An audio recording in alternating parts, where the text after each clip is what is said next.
All right, guys. So we've decided that we do kind of a a recap video for 2020, kind of going over some of the things that have happened not only with the business and the workflow that's happened through here, but also kind of some I guess personal stuff. However you want to look at that. Anyways, so the first big thing that happened this year was we rented the shop. So for anybody that doesn't know, I'll give you a quick rundown of kind of what's happened over the last year and a half or so. And it basically, my business had been open for about, I don't know, three and a half, 4 years, something like that. And one thing that had always kind of been eating at me was being able to move to Central Oregon. I've always enjoyed that area over there. I've spent a lot of time vacationing over there, that type of thing. And I'd always wanted to move over there. So the same thing with my wife. And we kind of, the only thing that was really holding us down was the business. Is that obviously you can't move halfway across the state and keep a business open. It's just not, at least not this type of business. And so we did a lot of thinking about it, and we decided, let's just go ahead and try it. Screw it. We're still somewhat young, and we don't have anything really holding us down besides this, and it's something that really wanted to do. So we decided to move. But we ended up getting an offer from a place here in town. They're back where we're from. And so we got this offer, and it was like, we really shouldn't pass this up. So we decided to move back. That whole situation, we worked there for about 6 months. And it just didn't end up working out. It just, that's just what happens. Sometimes things don't work out, but we took the chance on it, and it was what it was. So, we sat down and got to talking after that whole situation, ended, and kind of started talking about the business thing again. And anybody who owns a business, you're either cut out for it or you're not. And I really enjoy it. There's a bit of freedom. There is a lot of headaches that come along with it. There's a lot of stress and stuff like that just is inevitable. It's going to happen when you run your own business. So but I enjoy it. I genuinely enjoy owning my own business, being my own boss. So we kind of sat down and talked about it, and what we were going to do, and were we going to start the same business back up, we're going to start a new business, and I really didn't think that it was that good of an idea to start a business under the same name. And the only reason for that is because the business had already been closed. And so the customer base that I had before, in theory, was gone. They'd moved on and, had other people work on their stuff, that type of thing. Well, when I moved, that was the one reason why we decided to kind of go back underneath the same name was, when I moved back, say a month or so after we moved back, I started getting phone calls from people, that found out that I was back in town and wanted me to work on their stuff. And so, Kenzie, my wife, she said, why don't you just start the same business back up? It seems like there's enough business out there, people that, still would like you to work on their stuff, that you'd probably be okay. And there's still a lot of stickers, I guess I've got, stickers that have my name on them, that, they're on people's trucks. And there's still quite a few of those stickers running around. You see them, from time to time. And so the name was already out there. The number was already out there, all that kind of stuff. So figured, screw it, let's go ahead and do it. So I think I rented this shop on the 10th of April. It was a pretty big, leap into that because, yeah, there was some people who, wanted me to work on their stuff or whatever, but there wasn't a lot. And so, it was a huge leap, and business got busy pretty quickly. I was actually pretty surprised at how quickly, things picked up.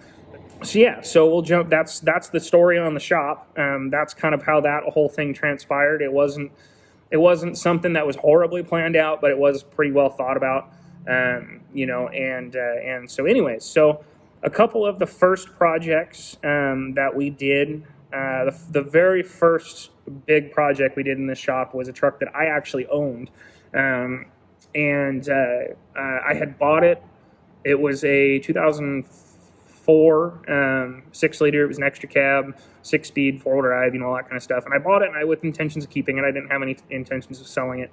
And about a week and a half after I bought it, one of my old customers put his truck up for sale, which was a 2011 6.7 Ford. It was an F450 King Ranch. Pretty nice truck. He had put a lot of money into the truck. It had a Maryland Performance 363 SXE non-VGT turbo kit on it, and a bunch of other stuff. And he put it up for the right price, and so I really had a hard time passing it up. It was a truck that I kind of really always wanted. I really liked the truck, and so I went ahead and said screw it and bought it. And so at that point, I had no use for that 2004, and put it up for sale. It had stock head bolts and stuff in it. I put it up for sale, and it was up for sale for, I don't know, 3 weeks or something like that. And a friend of mine calls me and says, hey, would you sell this thing to my son? And I said, well, sure, that's fine. I just, got to remember that it is a 6-liter, and, it hasn't had head studs done, and it had like 200,000 miles on it. And so he asked, what was the lowest I'd take for the truck, and, what it would cost to have it studded, all that kind of stuff. And they, he hung up with me, called me back about an hour later and said, hey, let's do it. So they bought the truck, and that was the white extra cab with the headache rack on it, black wheels. I think that was honestly one of the first, I think the first, and it was the second video we posted on the channel, something like that. But I think there's a pretty good video on that. And then I don't remember the exact order of these. I've got them written down here, so I'm not sure exactly what the order of the videos are. So then we had the green service truck that was in here for a while. That was a friend of mine's.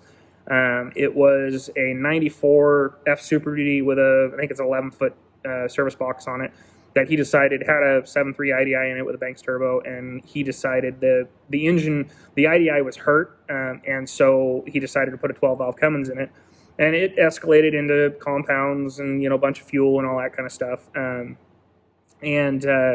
it's gone, done, all that stuff. It ended up having I'll save the story on that because it's a long drawn out story, but he ended up selling that truck and buying a different service truck. So so now we got it was my brother's truck. It was the Champagne, I think it's like Arizona beige or whatever, but the Champagne colored extra cab 6-liter 04. We did a high pressure oil pump in it.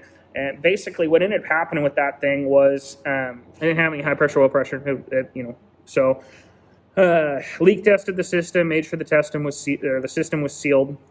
It was all good, so needed a pump. So we bought a new high pressure oil pump for it, put it in there, and fired it up, and it ran for 3 seconds and then died. And so I pressure tested the system again and found that it had blown the and it blew it off, but it blew the lock ring. There's a little like clip in the top of the injector that holds the O-ring and stuff in the top, and it blew that out of there. It actually ended up breaking part of the injector, so we had to put an injector in it, and then after that it was good to go.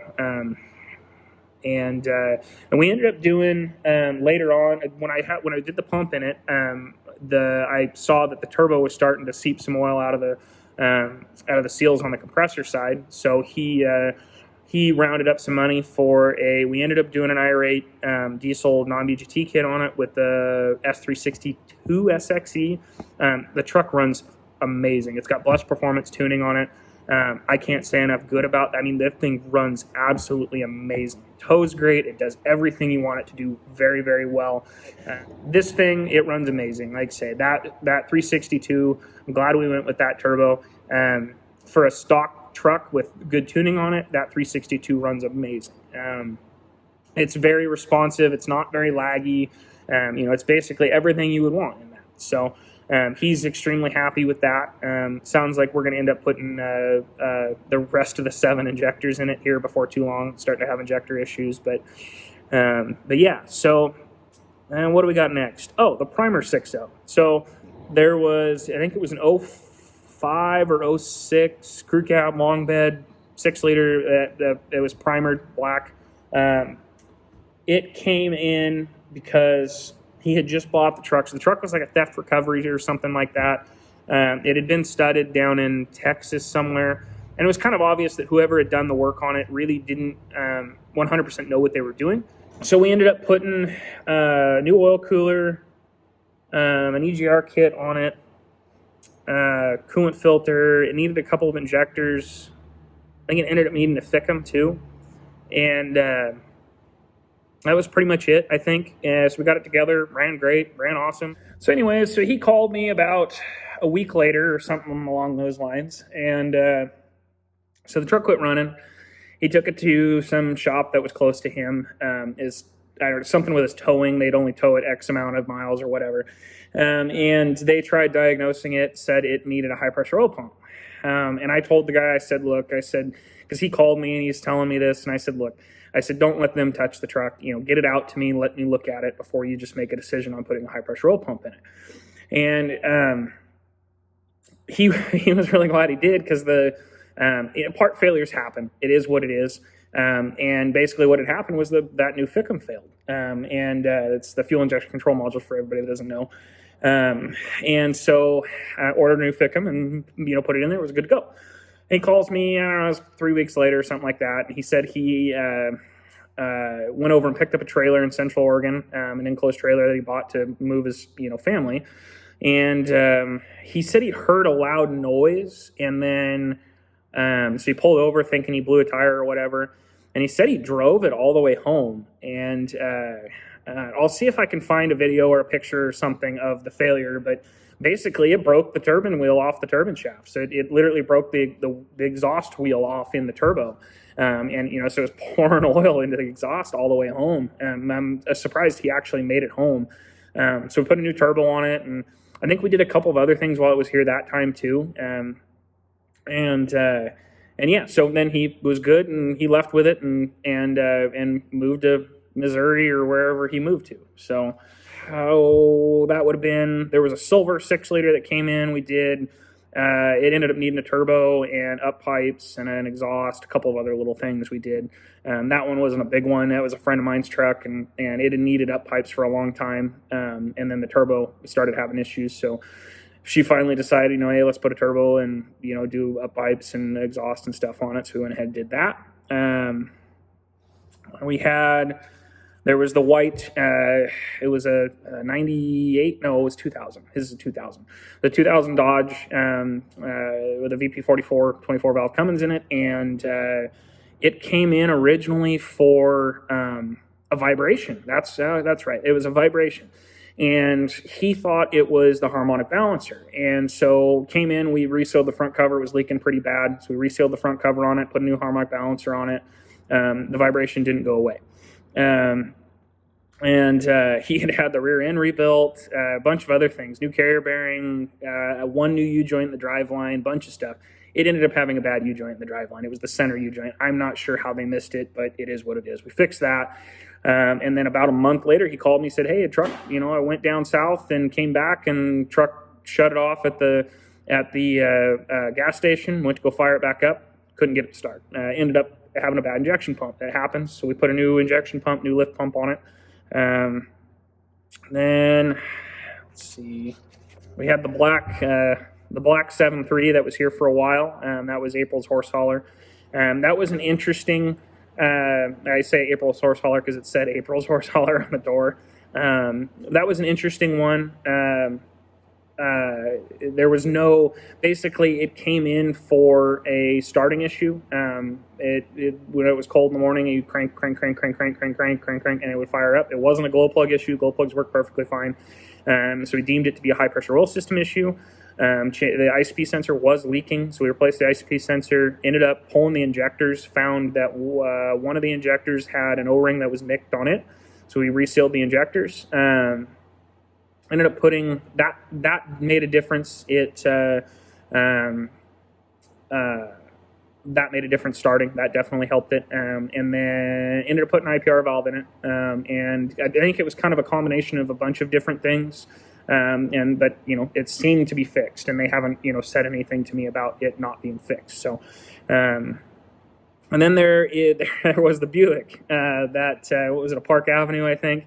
That was a fun video to make. Unfortunately, I don't think that there was we didn't get to fulfill what we wanted to do with it. I think it could have been a way more entertaining video. I still think it was an entertaining video, but I think it could have been more entertaining. We'll do another one of those here at some point, because that stuff's fun. I find that fun. I spend my entire life trying to make things as good as they can be and as perfect as they can be. So it's fun every once in a while just to destroy things. And then the Red Dodge, that was by far the biggest project yet this year. We've got another one that won't be finished until like next week sometime. But the Red Dodge was, that was a big project, and it started out, that was actually one of the projects that made me decide to rent the shop. That was something else that had happened is this guy had contacted me. He was an old customer. He wanted me to, fix the truck, and I didn't have the space readily available to be able to do a project of that size. And so that was one of the other things that kind of pushed it over the edge to go ahead and do this, was that. It came in, bad head gasket. I won't go too much because I think I kind of went over all of it in the video. So I'm not going to go horribly into detail. Basically, it came in with a bad head gasket. It had already had 2 head gaskets put in it by another shop. They also put a head on it. And when I tore it down, I found that the block surface was not flat. They had taken, I believe they're called a roll-lock disc, basically just a round, hard Scotch-Brite disc. I don't know if Scotch-Brite is really the right word for it, but hard disc you put on a 90-degree angle grinder. And they just took physically too much material off the block when they were cleaning it. There was 3 cylinders that had about 5 thousandths.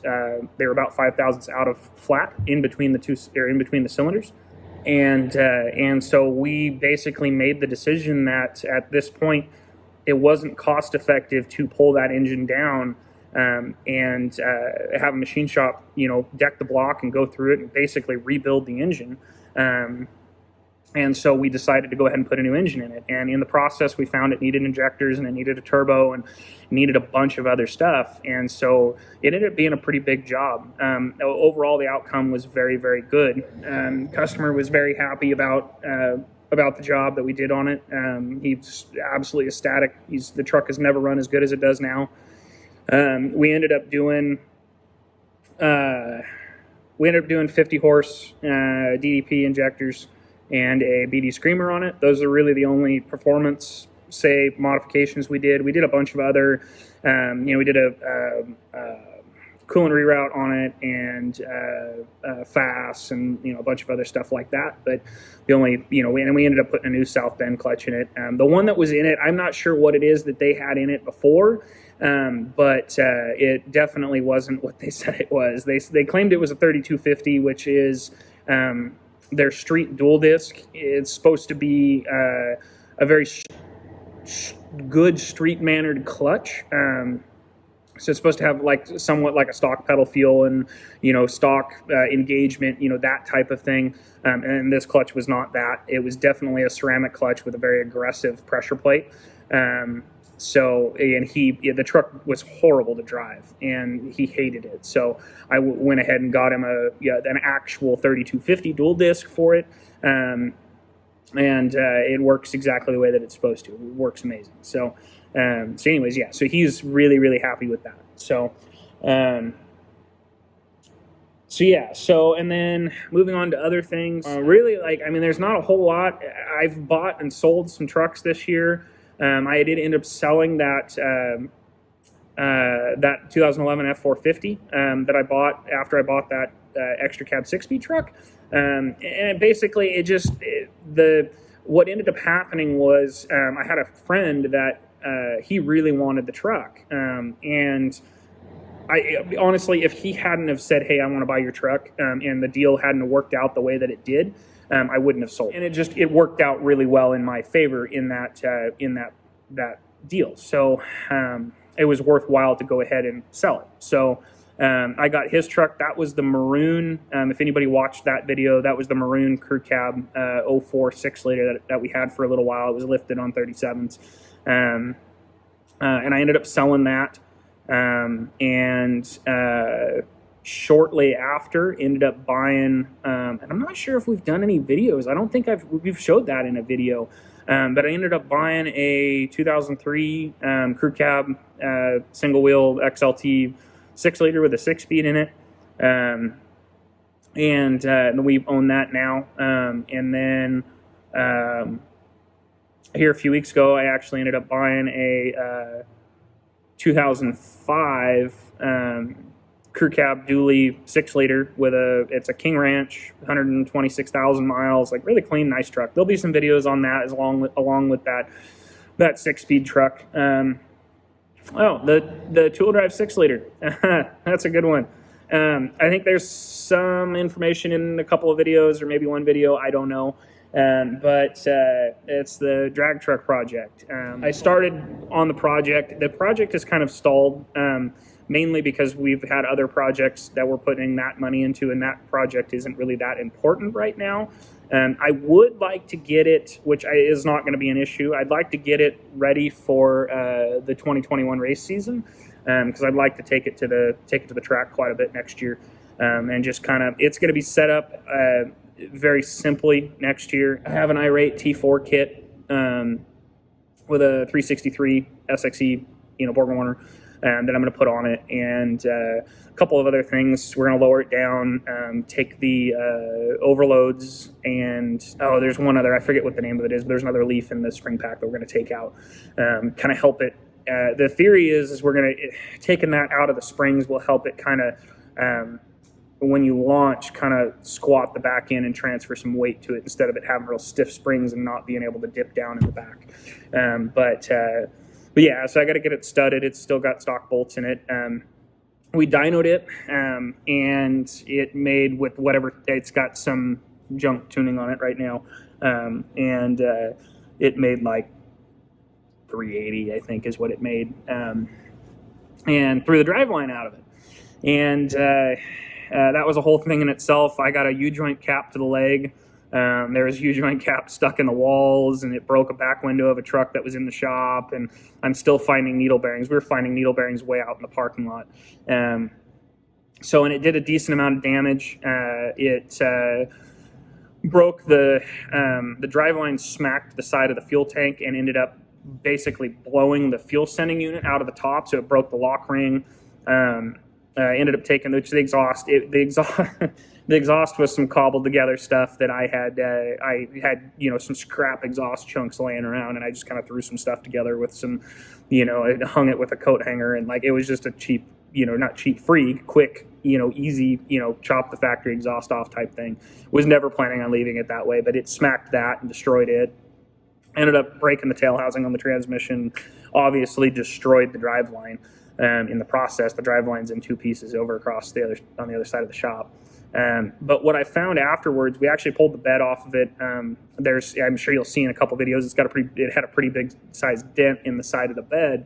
So I bought a different bed for it. So went ahead and ripped the bed off of it. So it's got no bed on it right now. But I noticed when I got the bed off of it, it's two-wheel drive, so it's not the easiest to get underneath of, and so I hadn't gotten underneath the truck to really look at it. And I noticed that there was a bunch of oil slung all over the side of the fuel tank in the back. I grab a hold of the yoke on the rear end, and it's got all kinds of slop in it. So we went back and we watched the security camera footage in the friend of mine's shop that when it was on the dyno, and you can see the tires stop for a second when the driveline let go. So we're pretty sure that the rear end itself actually locked up. And the dent on the bed was right at the front of that tire. And so what I think happened is when the previous owner told me that someone else was driving it and they hit a telephone pole with it in the snow. It sounded like they were doing cookies or something like that in a parking lot and slung it into a pole. And so I think basically what happened was that axle tube is bent, and so it bound up while it was on the dyno. I'm just glad that it didn't happen while we were doing dumb stuff, doing burnouts or going down the drag strip or whatever the case may be. Because that could have been a lot worse. So that's kind of where it's at right now. Like I say, we're going to get back to that here, hopefully here soon, and at least get it drivable again. I've got a lift coming for the shop, hopefully be here in about a month. And then when we get the lift in, we'll pull the pull the cab and stud it and, put the turbo kit and all that stuff on it. I've got some other random parts that I've collected over the years from other truck builds and customers and whatever that I'm going to throw on it as well. But yeah, so that's kind of it. Like I say, I mean, we've got a lot of our own projects that are going to be happening here in the next, 6 months, I would say, that I think will be good. It's just like I say, you got to have enough money to go around when you're trying to build. It's fairly easy to build one truck, but when you're talking about building 3 trucks and a side-by-side and a Foxbody, and that's a whole other thing in itself. That's a project we're going to get started on hopefully here soon, as we've got a 90 Foxbody that picked up for nothing, and I've got I don't know what we're going to do with an engine yet. I was thinking pretty hard about just stuffing a small block Ford back in it, but kind of thinking we might just bite the bullet and LS swap the thing, do a turbo LS in it. But like I said, that's all up in the air. I don't know yet. The car is still, parked in the back of a storage lot waiting for something to happen with it. I'm probably going to go evict all the mice out of there. But yeah, so anyways, I think that's probably where I'm going to end it. I think we got way too much footage, and I doubt most of you people are probably going to watch it this far in. But, hey, if you do, props to you, and I appreciate it. But yeah, so I think that's probably it. I don't think that there was really much else that was notable to kind of touch back on. But if you're watching this and you haven't watched all the other videos, go give them a watch, and like, subscribe, comment, all that kind of stuff. And you guys have hopefully you have, I don't know when this video is going to be posted, but if it's before New Year's, have a good New Year's. If not, I hope you have a good one.